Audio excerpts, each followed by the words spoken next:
Fala, meus amigos, sejam novamente muito bem-vindos ao canal Will Tricolor. O vídeo de hoje é mais um momento de desabafo, mais um momento de tristeza. E eu vou analisar junto com vocês esse momento do Fluminense. E também vou falar dentro desse vídeo sobre o jogo Juventude e Vasco. Juventude que venceu do Vasco por 2-0 lá no Sul. E eu vou falar um pouquinho e destacar alguns pontos. Por isso eu peço a você que assista esse vídeo até o final, tá bom? É muito importante para mim. Forte abraço!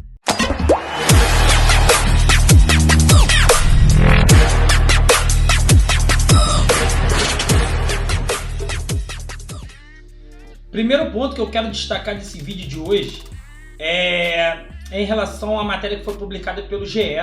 Eu vou até botar aqui.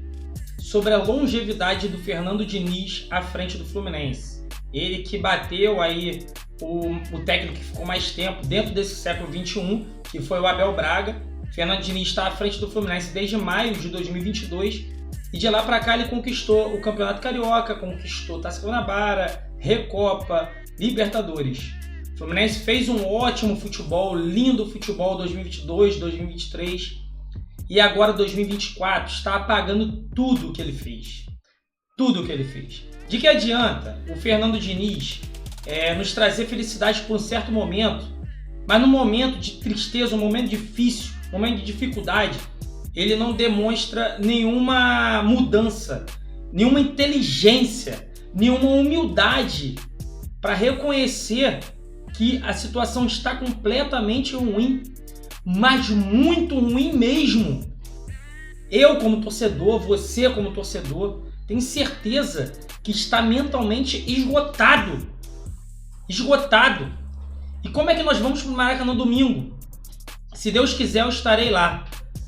Mas assim, eu vou com o coração apertado, eu vou, sem confiança, não é uma coisa que eu gosto. Eu gosto de ser positivo, eu sou sempre positivo. Só que ultimamente eu não tenho visto solução. Eu não tenho visto outras alternativas. Eu não tenho visto possibilidade do Fernando Diniz fazer algo melhor, trazer algo melhor para o Fluminense. É por isso que eu já falo desde agora, eu nunca fui de pedir fora Diniz, eu nunca fui de ficar xingando o treinador.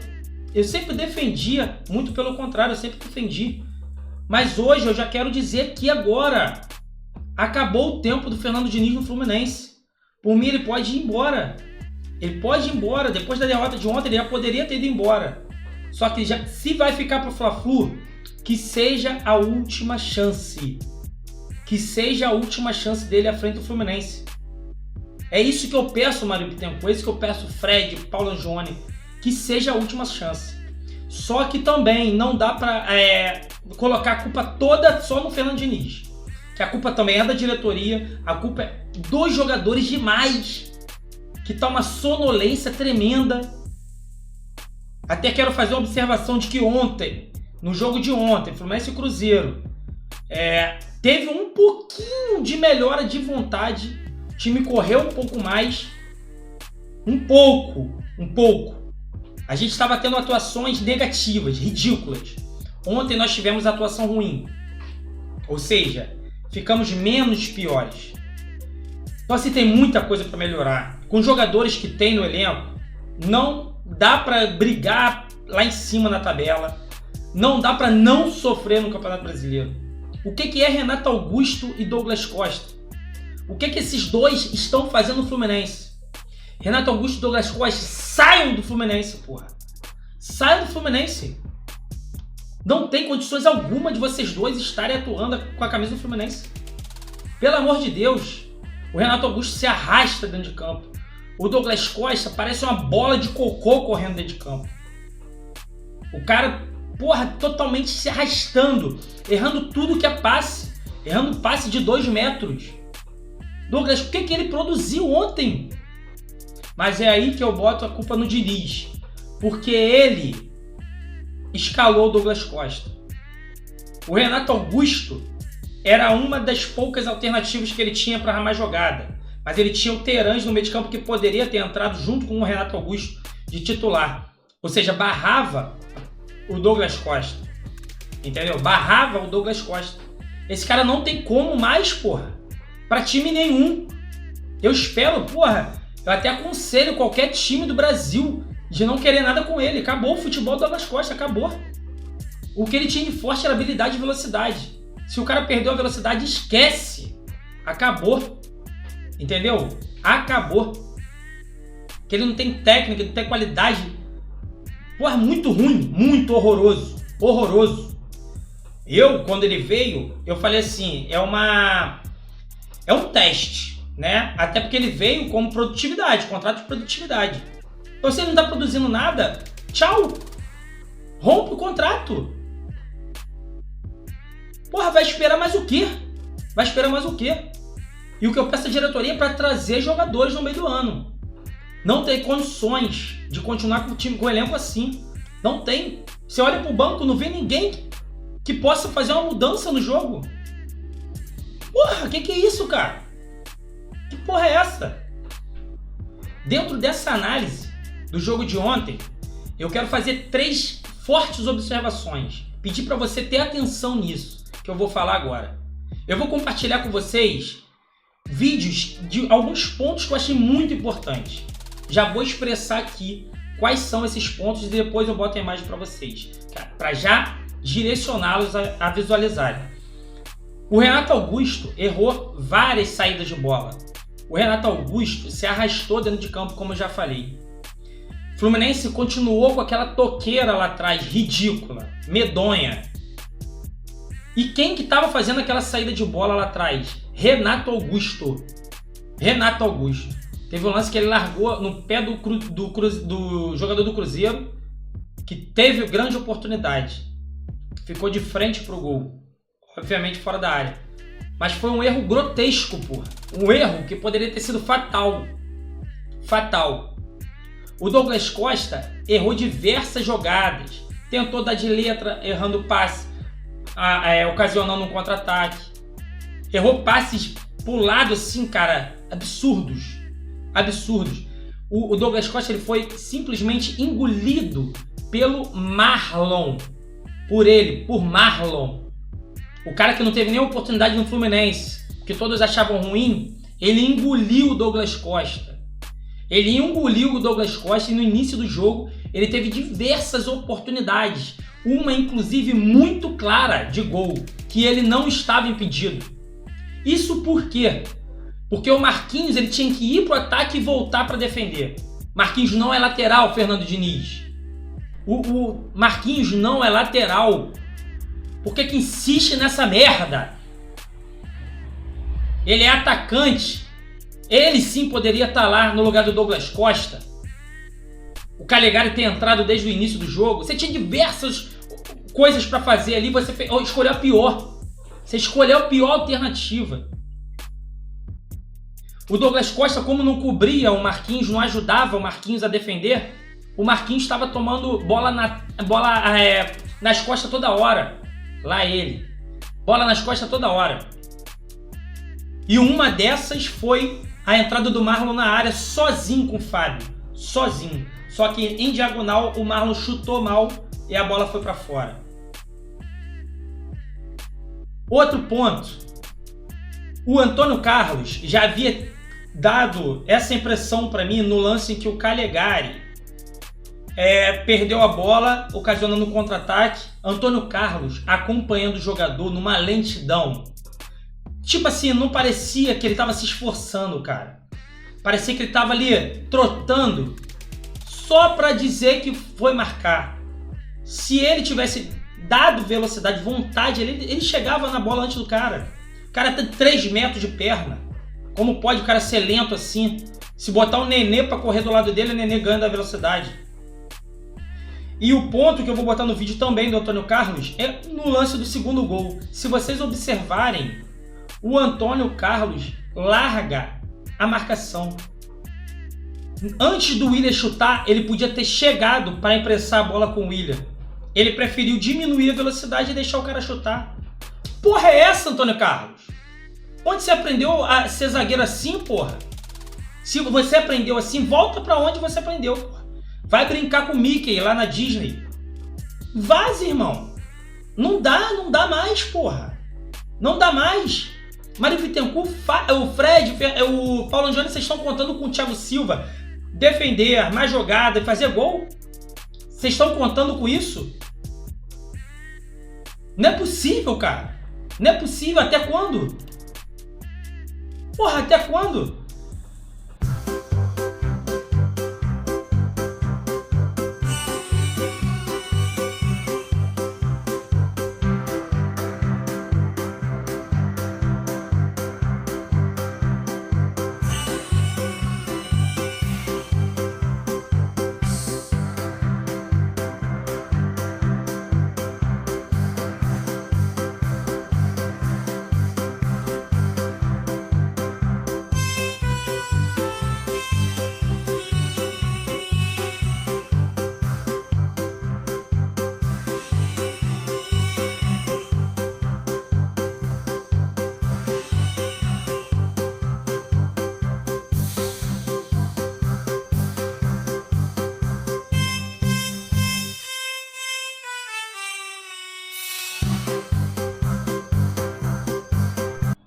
Esses são os lances que pra mim são absurdos. São absurdos. Aí eu quero pedir a você que deixe aqui nos comentários o que você achou. Qual é a sua opinião? Você quer que o Renato Augusto e Douglas Costa permaneçam no Fluminense? Antônio Carlos serve para ser zagueiro do Fluminense? Deixa aqui no comentário, por favor. E eu até acabei esquecendo no início do vídeo de pedir para vocês não esquecerem aí de deixar o like, de se inscrever aqui no canal quem não for inscrito, independente do time que você torce. Aqui é um canal de torcedor, então sempre que tiver jogos envolvendo os clubes cariocas, eu vou estar falando aqui. Saindo um pouquinho dessa página estressante que é o Fluminense Futebol Clube, eu quero falar aqui que o Botafogo teve um resultado ruim dentro de casa, ruim do ponto de vista que ele estava jogando dentro do seu estádio. Então, assim, poderia ter saído com um resultado positivo. Um empate não foi bom. Mas se você parar para analisar o jogo por um todo, o empate não foi tão ruim também. Poderia ter sido pior, porque o Botafogo mereceu sair com a derrota. O Botafogo não fez um bom jogo. O Atlético Paranaense veio para cá para usar as armas que o Botafogo geralmente usa, que é o contra-ataque. O Atlético Paranaense marcou muito bem, e conseguiu puxar contra-ataque tendo várias chances. Desperdiçou várias chances. Tem um atacante deles que é o Coelho, acho. Ele perdeu um gol cara a cara com o John. Cara a cara. Eu até pensei inicialmente que estava impedido, mas não. Estava em posição legal, lançamento, se eu não me engano, do goleiro. Cara, chance clara. Ele podia fazer o que ele quisesse. Ele chutou, o John fechou. Então, assim, o Botafogo lutou muito. É uma coisa que eu queria que o Fluminense fizesse, cara. Batalhasse, insistisse, desse sangue. Confiasse que o gol ia sair. O Botafogo fez isso até o final. E o Bastos, de novo, o mesmo que marcou contra o Fluminense, sozinho, subiu sozinho e cabeceou fazendo. Eu falei aqui que esse cara é muito bom jogador. Eu errei falando que ele era da base do Botafogo, que eu não sabia, né? Eu não sabia, eu tinha falado... Ele deve ser da base do Botafogo. Mas não, ele foi contratação, ele é estrangeiro. O cara é muito bom jogador, cara. É muito bom jogador, é forte fisicamente, veloz, tem um bom toque de bola e ainda tem uma boa jogada aérea. Excelente contratação do Botafogo. Então ele fez mais um gol, salvando o Botafogo aí, tirando o Botafogo da derrota. Mas... momentaneamente o Botafogo permanece líder e vai brigar pela liderança ali até o final, cara. Vai ser igual ano passado, entende? Agora, resta saber se o Botafogo vai pipocar igual ano passado ou não. Não tô zoando, tô falando sério agora. O Botafogo tem de tudo para poder brigar de verdade pelo título. De verdade. A gente sabe que estando em primeiro, a intenção de todos que estão abaixo é tirar você de lá. Então a pressão é muito grande. É bem mais difícil você se manter em primeiro do que você querer chegar lá e chegar lá. Então, assim, o Botafogo, se conseguir se manter na liderança, ele vai ter que ter muito mais cabeça do que o ano passado. Entendeu? Muito mais cabeça e coragem. Esse técnico que o Botafogo tem aí parece ser bem corajoso e estudioso. Inclusive, ele foi no Maracanã ver uma partida do Flamengo. Poucos técnicos fazem isso. Quem olha de fora pode até estranhar. O que é isso? Tá indo ver o jogo de outro time? Mas não, porra, é um time que tá brigando pela liderança com ele. Pra mim foi bola dentro pra caramba. Porra, foi um ponto positivo demais que ele fez. Assim, eu queria que o Fernando Diniz, porra, tirasse a porra da cabeça dele lá da seleção brasileira e voltasse a cabeça dele pros rivais, pros adversários. Estudasse a porra dos jogos. Ele não fazia isso antes, por que ele não tá fazendo mais? Ou se tá fazendo errado, porra. Mas olha eu aí, voltando pro Fluminense. Então, assim, pra mim, o Botafogo poderia ter conquistado um resultado melhor, mas também não saiu tão mal porque não mereceu vitória no jogo de ontem, tá bom? Agora vou falar sobre o Vasco.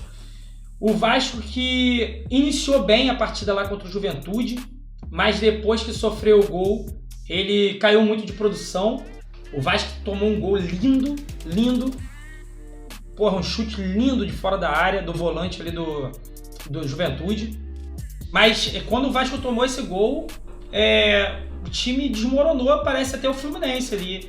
O time sentiu o gol e começou a tomar algumas chances de perigo. O Vasco teve até um gol anulado no segundo tempo, bem anulado, realmente estava impedido, mas não produziu tanto. No primeiro tempo, ambos os times não produziram tanto, foi muito igual, tiveram algumas chances, mas poucas, foram raras chances. E no segundo tempo ali sofreu esse gol, teve o outro anulado. O Juventude teve mais chances. O Vasco também teve oportunidades mais poucas, raras durante o jogo. E no finalzinho, mais ou menos entre 50 e 52 minutos, o Juventude puxou um contra-ataque, o Vitor Luiz fez a falta. Não foi uma falta tão absurda, foi uma falta normal, falta de jogo. Ele foi expulso no lance, que originou o gol do Juventude, o segundo gol. E assim, vendo o lance, o jogo ali, eu achei que o Léo Jardim armou muito mal a barreira. Ele ficou sem visão do batedor. Parecia que ele estava tentando adivinhar onde a bola ia aparecer ali para ele tentar defender. E foi o que aconteceu. O cara nem bateu muito no canto, foi quase no meio do gol ali. Só que o Léo Jardim estava tanto lá do lado direito do gol, da baliza do lado direito, que ele não conseguiu alcançar. Ele até tocou na bola, ela bateu nele e entrou. Mas, para mim, ele estava muito mal posicionado e, na minha opinião, o Léo Jardim falhou nesse gol, nessa lança da falta. Mas ele tem muitos créditos com a torcida do Vasco. O Léo Jardim, ele salva o Vasco de tomar muitos gols. E olha que o Vasco é uma das piores defesas do Campeonato Brasileiro. Meus amigos, os três cariocas foi falado aqui já no vídeo. O Flamengo ele vai atuar hoje contra o Bahia no Maracanã, 8 horas da noite. É um jogo para decidir quem vai ser o líder. Quem vai ser o líder do Campeonato Brasileiro? Se o Flamengo ganhar, o Flamengo ultrapassa o Botafogo. Se o Bahia ganhar, ultrapassa o Flamengo e o Botafogo. Então assim, promessa de jogão. E vou tentar gravar um vídeo depois sobre esse jogo aí, resumindo mais ou menos. Tá bom? Eu agradeço muito a você que chegou até aqui, muito obrigado mesmo. Não esqueça de se inscrever, de deixar seu like, compartilhar aí o vídeo com quem você puder. Tá bom? Estamos chegando à meta dos 1000 inscritos, se Deus quiser, o mais rápido possível. Muito obrigado, tamo junto, forte abraço, saudações tricolores. Melhora, Fluminense!